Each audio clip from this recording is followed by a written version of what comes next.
काल पंतप्रधान मोदींनी लोकसभेत घोषणा केली, त्यातून काही गंभीर संकेत मिळाले. सोशल मीडियावर हे सगळीकडे मेसेज व्हायरल होऊ लागले. आधीच गॅस सिलेंडरसाठी लोक रांगा लावत होते, पण तेवढ्यात लॉकडाऊनची शक्यता निर्माण झाल्यामुळे आता काय होणार असा प्रश्न निर्माण झाला होता. पण तेवढ्यात गॅस सिलेंडरच्या बाबतीत 8 मोठे आणि कडक नियम लागू करण्याचा निर्णय घेतल्याची बातमी समोर आली. आता पहिल्यासारखा गॅस सिलेंडर मिळणार नाही. गॅस सिलेंडरसाठी हे 8 नियम तुम्हाला पाळावे लागणार. सरकारने आपल्या देशापुढे संकट येईल आणि आपल्याला त्याचा सामना करावा लागेल असं बोलले होते. लोकांना वाटलं लॉकडाऊन लागेल. लॉकडाऊनच्या भीतीने लोकांनी गॅस सिलेंडरसाठी प्रचंड गर्दी करायला सुरुवात केली आहे. ठिकठिकाणी सिलेंडरचा तुटवडा जाणवू लागलाय. काही लोक गॅसची चोरी करत आहेत, तर काही ठिकाणी चढ्या दराने सिलेंडर विकले जात आहेत. या सगळ्या काळ्या बाजाराला लगाम घालण्यासाठी आणि लॉकडाऊन लागल्यास गॅसचा पुरवठा सुरळीत ठेवण्यासाठी सरकारने हे नवीन नियम आणले आहेत. जे लोक हे नियम पाळणार नाहीत त्यांचे गॅस कनेक्शन कायमचे बंद होऊ शकते. मग तुमचा गॅस कोणत्याही कंपनीचा असो, भारत, इंडियन किंवा HP, हे नियम सर्वांना सारखेच लागू आहेत. खिशात पैसे असूनही तुम्हाला सिलेंडर मिळणार नाही जर तुम्ही हे नियम पाळले नाहीत. देशात गॅस सिलेंडरच्या बाबतीत पहिल्यांदाच नवीन 8 नियम लागू केले आहेत, ज्यामुळे ग्राहकांना सरकारकडून अर्जंट सूचना देण्यात आलेली आहे. हे न पाळणाऱ्या लोकांना खिशात पैसे जरी असले तरी देखील त्यांना गॅस सिलेंडर दिला जाणार नाही. खरं तर या नियमांमध्ये 4 नियम हे ग्राहकांच्या प्रचंड फायद्याचे आहेत. म्हणजे ग्राहकांचा फायदा होणारे पहिले 4 नियम आहेत. पण दुसरे 4 नियम जे आहेत तर ते ग्राहकांना रडवणार आहेत. हे ग्राहकांचे टेन्शन वाढवणारे 4 नियम आहेत, ज्यामुळे ग्राहकांचा त्रास आता वाढणार आहे. आज आपण एका अत्यंत महत्त्वाच्या आणि थेट तुमच्या स्वयंपाकघराशी संबंधित असलेल्या विषयावर चर्चा करणार आहोत. सरकारने आता गॅसवर नवीन दर लागू केलेत. यातली सुखाची बाब म्हणजे गॅसचे भाव आता कमी झालेत आणि आजपासून हे नवे दर लागू देखील झालेत. तुम्ही कोणताही LPG गॅस वापरत असाल तर ही तुमच्यासाठी आनंदाची बातमी आहे, पण काही लोकांसाठी ही धोक्याची सूचना सुद्धा असू शकते.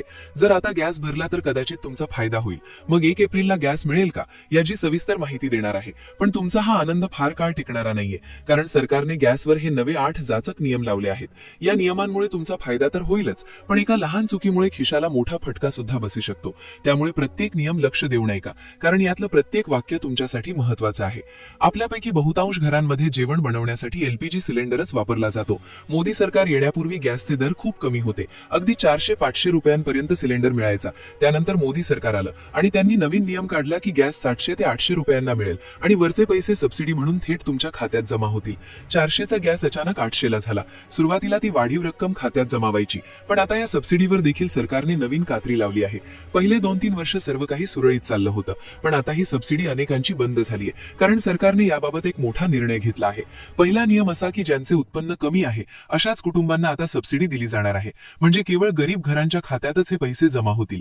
जर तुमचे वार्षिक उत्पन्न 2.5 लाखांच्या वर असेल तर तुमची सबसिडी कायमची बंद केली जाऊ शकते. जर तुमच्या खात्यात गॅसचे पैसे परत येत नसतील तर समजून जा की तुमची सबसिडी सरकारने थांबवली आहे.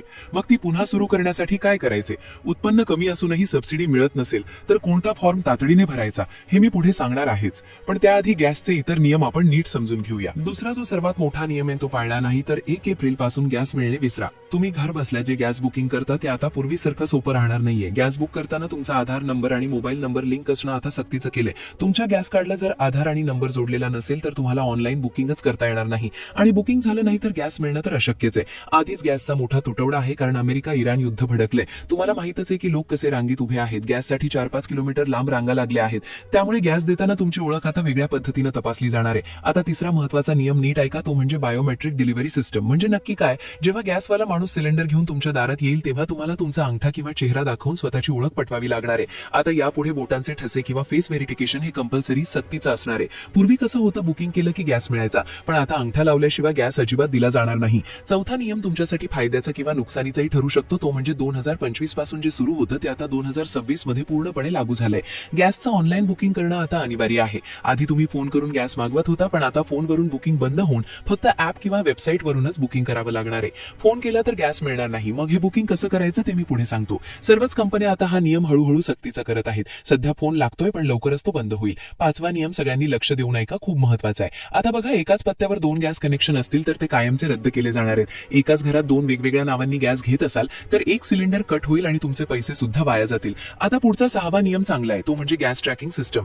गॅस बुक केल्यावर तो कुठे पोहोचलाय हे तुम्ही आता मोबाईलवर पाहू शकणार आहात. बुकिंग झालंय का, गाडी कुठपर्यंत आलीये, डिलिव्हरी देणारा मुलगा नक्की कुठे पोहोचलाय, गाडी गोडाऊन मधून निघाली आहे का, हे सर्व आता लाईव्ह दिसणार आहे. यामुळे गॅस चोरीची भीती संपेल आणि तुमचं टेन्शन सुद्धा कमी होईल. 7वा नियम पण खूप भारी आहे. आधी एका व्यक्तीला महिन्यात एकच गॅस मिळायचा, पण आता हा नियम शिथिल होणार आहे. घरात माणसं जास्त असली की एक गॅस महिनाभर पुरत नाही. त्यामुळे आता एका महिन्यात एकापेक्षा जास्त सिलेंडर तुम्हाला घेता येतील. 8वा नियम आणि त्यामुळे येणाऱ्या अडचणी कशा सोडवायच्या, तसंच गॅस किती स्वस्त झालाय हे आपण आता लगेच पाहूया. सावधान, आता कागदी पावतीचा जमाना इतिहास जमा झाला असून तुमच्या हातातला मोबाईलच तुमची नवी ओळख ठरणार आहे. सरकारने थेट भ्रष्टाचाराच्या मुळावर घाव घातला असून आता डिजिटल पावतीचा मेसेज थेट तुमच्या स्क्रीनवर धडकणार आहे. जुन्या कागदाच्या चिन्हे आता विसरून जा, कारण तुमचा मौल्यवान वेळ वाचवण्यासाठी आणि केवळ खऱ्या लाभार्थ्यांनाच गॅस मिळावा यासाठी हे कडक नियम लागू करण्यात आले आहेत. जर कोणी 2 वेगवेगळ्या नावांनी गॅस हडपण्याचा प्रयत्न केला तर त्यांना आता लाखो रुपयांचा दंड भरावा लागणार असून चुकीच्या पद्धतीने गॅस घेणाऱ्यांचे दुकान कायमचे बंद होईल.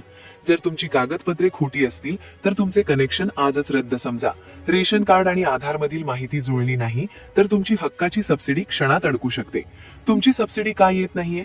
कदाचित तुमचे वार्षिक उत्पन्न 2.5 लाखांच्या वर गेले असेल, पण उत्पन्न कमी असूनही पैसे अडकले असतील तर वेळ न घालवता गॅस एजन्सी गाठा आणि गेल्या वर्षीचा उत्पन्नाचा दाखला जमा करा. बँक खात्याला आधार लिंक असणे आता अनिवार्य आहे. गॅस चोरीला कायमचा फुलस्टॉप लावण्यासाठी सरकारने आता बायोमेट्रिकची गदा उगारली आहे. तुम्ही कामासाठी बाहेर असलात तरी टेन्शन घेऊ नका. घरातील 18 वर्षांवरील सर्वांचे आधार लिंक करून ठेवा, म्हणजे कोणीही अंगठा लावून गॅस घेऊ शकेल. जर एकाच छताखाली 2 कनेक्शन असतील तर रेशन कार्डचा पुरावा देऊन मोठा दंड टाळा. येत्या 1 एप्रिल पासून गॅसचे नवीन दर लागू होतील आणि सिलेंडर 13 रुपये 50 पैशांनी स्वस्त होण्याची दाट शक्यता आहे. मात्र जागतिक युद्धाच्या सावटाखाली पुरवठा कधीही विस्कळीत होऊ शकतो. त्यामुळे गॅस वाचवा आणि पैसा वाचवा हाच आता जगण्याचा नवा मंत्र आहे. अपडेट राहण्यासाठी नेहमी माय LPG, भारत किंवा इंडियन ऍपचाच वापर करा आणि आपले व्यवहार डिजिटल ठेवून होणारी संभाव्य अडचण वेळीच दूर करा. तर मित्रांनो, आतापर्यंत आपण या गॅस सिलेंडरच्या 8 नवीन नियमाबद्दल सविस्तर माहिती पाहिली. पण व्हिडिओच्या शेवटी एक अत्यंत महत्त्वाची गोष्ट मला तुम्हाला सांगायची आहे. सध्या सोशल मीडियावर लॉकडाऊन आणि गॅस टंचाईबद्दल ज्या बातम्या फिरत आहेत त्या पाहून घाबरून जाऊ नका. पहिली महत्त्वाची गोष्ट शक्यता. हो, आपण या व्हिडिओमध्ये जी चर्चा केली आहे ती सध्याच्या परिस्थितीवर आधारित एक शक्यता आहे. सरकारने अद्याप अधिकृतपणे संपूर्ण देशात लॉकडाऊन जाहीर केलेला नाही, पण ज्या प्रकारे जागतिक पातळीवर युद्धजन्य परिस्थिती आहे आणि गॅसचे दर बदलत आहेत ते पाहता खबरदारी घेणे केव्हाही चांगले. त्यामुळे ही माहिती तुमच्यापर्यंत पोहोचवणे आमचे कर्तव्य होते, जेणेकरून ऐनवेळी तुमची धांदल उडू नये. आता मला तुमच्याकडून काही गोष्टी जाणून घ्यायच्या आहेत, कारण तुमचे मत आमच्यासाठी खूप मोलाचे आहे. तुम्हाला काय वाटते, खरोखरच गॅस सिलेंडरसाठी हे बायोमेट्रिक आणि आधार लिंकचे नियम सर्वसामान्य लोकांसाठी फायद्याचे ठरतील का, की यामुळे रांगा आणि त्रास अजून वाढेल? दुसरी महत्त्वाची गोष्ट म्हणजे तुमच्या भागात गॅस सिलेंडरचा भाव काय सुरू आहे आणि तुम्हाला वेळेवर डिलिव्हरी मिळते का? तुमचा जो काही अनुभव असेल तो खाली कमेंटमध्ये बॉक्समध्ये नक्की लिहा. तुमच्या एका कमेंटमुळे इतर प्रेक्षकांनाही त्यांच्या भागातील परिस्थिती समजायला मदत होईल आणि आम्ही प्रत्येक कमेंट वाचतो, त्यामुळे तुमचे प्रश्न किंवा शंका नक्की विचारा. मित्रांनो, बघा, डिजिटल युगात अफवा खूप लवकर पसरतात. आमचा उद्देश हाच आहे की तुम्हाला योग्य वेळी सावध करावे. जर तुमची कागदपत्रे अपूर्ण असतील तर ती 1 एप्रिलच्या आधी